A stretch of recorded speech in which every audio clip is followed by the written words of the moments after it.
Hello viewers, আসসালামু আলাইকুম। কেমন আছেন আপনারা? আশা করি ভালো আছেন। আমরাও আলহামদুলিল্লাহ ভালো আছি। এই তো আজ ফারদিনস অ্যান্ড মম ব্লগস নিয়ে চলে আসলাম। তো আজকে চট্টগ্রামের ঐতিহ্যবাহী আখনি বিরিয়ানি রান্না করব। তো এখানে সব কিছু রেডি করে রেখেছি। আখনি বিরিয়ানিটি আসলে এটি বাহিরের পাকিস্তানি, এটা খাবসা বলে। তো আমাদের একটি ঐতিহ্যবাহী, যেটি হচ্ছে যুগ যুগ ধরে চট্টগ্রামের বিভিন্ন অনুষ্ঠানে, বিভিন্ন গায়ে হলুদে এই আখনি বিরিয়ানিটি রান্না করা হয়, যেটি হচ্ছে এটি সরিষার তেল দিয়ে রান্না করা হয়। চট্টগ্রামের আখনি বিরিয়ানি, তারপরে হচ্ছে মেজবানি, যেটা হচ্ছে গরুর গোশ সিনার মাংস দিয়ে মূলা দিয়ে রান্না করা হয়, মেজবানি খানা। তো সবাই আসলে এটা, তারপর হচ্ছে কালো ভুনা। বেসিক্যালি কালো ভুনাটা আমাদের ঐতিহ্যবাহী চট্টগ্রামের এটি।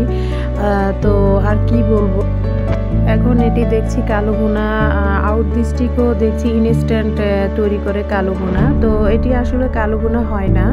আমরা কালো ভুনা বলতে আমাদের যে ঐতিহ্য, যে চট্টগ্রামের যে কুরবান আসে, কুরবানের যে গরু যে কুরবানি দেওয়া হয়, তো আগের তো মানুষ তেমন একটা ফ্রিজ ব্যবহার করতো না।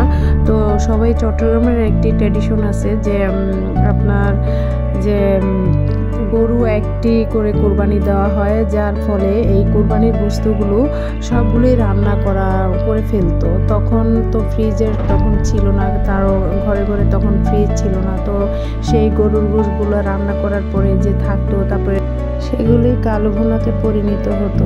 তো এখনকার মানুষ দেখছি ইনস্ট্যান্ট কালো ভুনা তৈরি করে, ইনস্ট্যান্টই বলতেছে এগুলো কালো ভুনা। আসলে কালো ভুনাটা হচ্ছে চট্টগ্রামের ঐতিহ্যবাহী খাবার। সেটি কোরবানি দেওয়ার পরে যে কালো ভুনাগুলা, আমরা যে গোশগুলো থাকতো সেগুলোই জালের পর জাল দেওয়ার পরেই কালো ভুনা তৈরি হতো। তো আসলে ওগুলো আমরা কি করতাম, ওই পাতলা ডালের সাথে কালো ভুনা খেতাম। তো ওইটার অন্যরকমই একটা স্বাদ।